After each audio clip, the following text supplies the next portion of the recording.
Yes, now we are discussing about food business. In that today we are discussing about baking powder making. Baking powder making. Raw materials to mix, that is a fourth cup of baking soda, one-fourth cup of one-fourth cup of baking soda, one-fourth cup of corn starch, and half cup of cream of tartar. If you mix these, your baking powder is ready. Generally, baking soda and baking powder will be made with the same product, but the main difference is in baking powder. Corn starch, cream of tartar will be mixed. For any type of cooking item, you can use both, but the difference is in case of baking soda, one-fourth spoon is enough.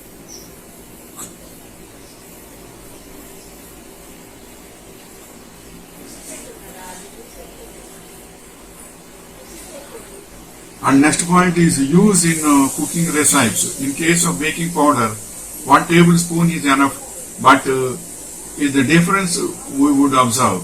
Generally, baking powder will be used in ice creams, sweet making items. In case of baking soda, we can use it in cooking recipes. For example, gulab jam, Mysore pak, etc. The business is highly profitable. Product has good domestic market demand. And next point is making baking soda and baking powder at home. To make baking powder, mix together 1 tablespoon of baking soda and 2 tablespoons of cream of tartar. Cream of tartar is an acid and it is used to activate the baking soda in recipes. And next point is baking powder do in baking. Both baking powder and baking soda are chemical leavening agents that cause batters to rise when baked. The leavener enlarges the bubbles which are already present in the batter produced through creaming of ingredients. When a recipe contains baking powder and baking soda, the baking powder does most of the leavening. Next point is the difference between baking soda and baking powder.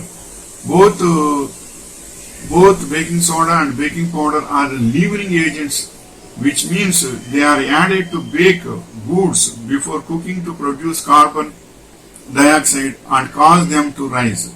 Baking powder contains baking soda, but the two substances are used under different conditions. And next point is does baking powder need to activate? Baking powder contains baking soda.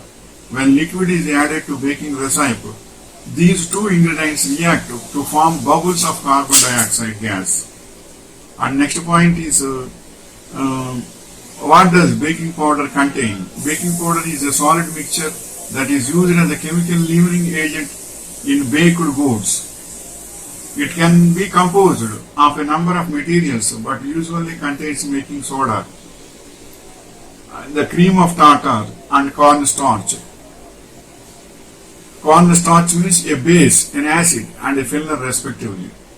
Next point is can baking powder whiten teeth? Baking soda has a natural whitening properties, which is why it is popular ingredient in commercial toothpaste. It is mild abrasive that can help scrub away surface stains on the teeth.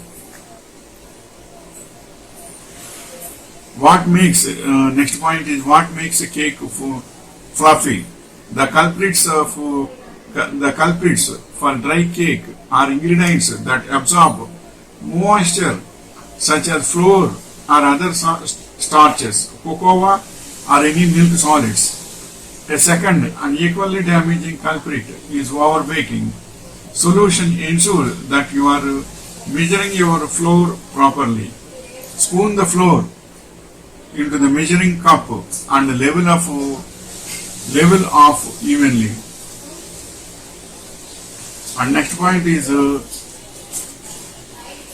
does the salt affect baking powder? In baking, the salt is generally only for flavor. Things won't taste as good without it. So you can reduce it or leave it out.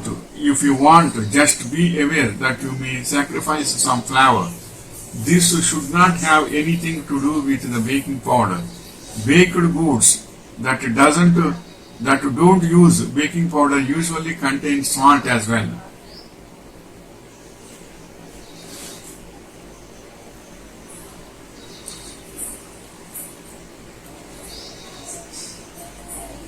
Next point is which acid is present in baking powder. Baking powder, though composed of any alkali called sodium bicarbonate, yet there is the presence of tartaric acid in it. And the next point is baking powder is good for skin. Baking soda is not only a good exfoliator but also helps by slightly shrinking the size of your pores, thereby preventing dirt and other particulate matter from clogging them. The antibacterial and anti-inflammatory properties of baking soda for skin further help reduce the reoccurrence of pimples and acne. And the next point is baking powder is safe for teeth whitening. Baking soda is a safe way to remove surface level stains. Like most products, though, you should use with caution to avoid damaging your tooth enamel. The most common way to use baking soda in your whitening routine is to mix it with water into a paste and brush for 2 minutes. Baking soda will whitening the teeth, but another danger is if it is applying heavily, the enamel also will go off the teeth. Teeth enamel also will be damaged. So if you feel that if any reoccurrences are there, then you can use baking soda very well, but only once in a month or 15 days a month. Slight baking powder with finger only you should apply.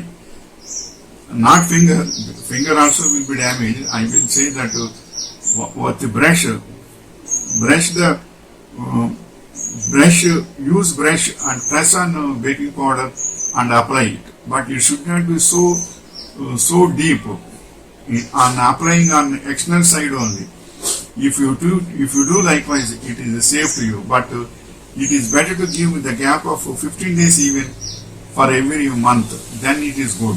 If basically teeth is good and common color is there, then you leave it out.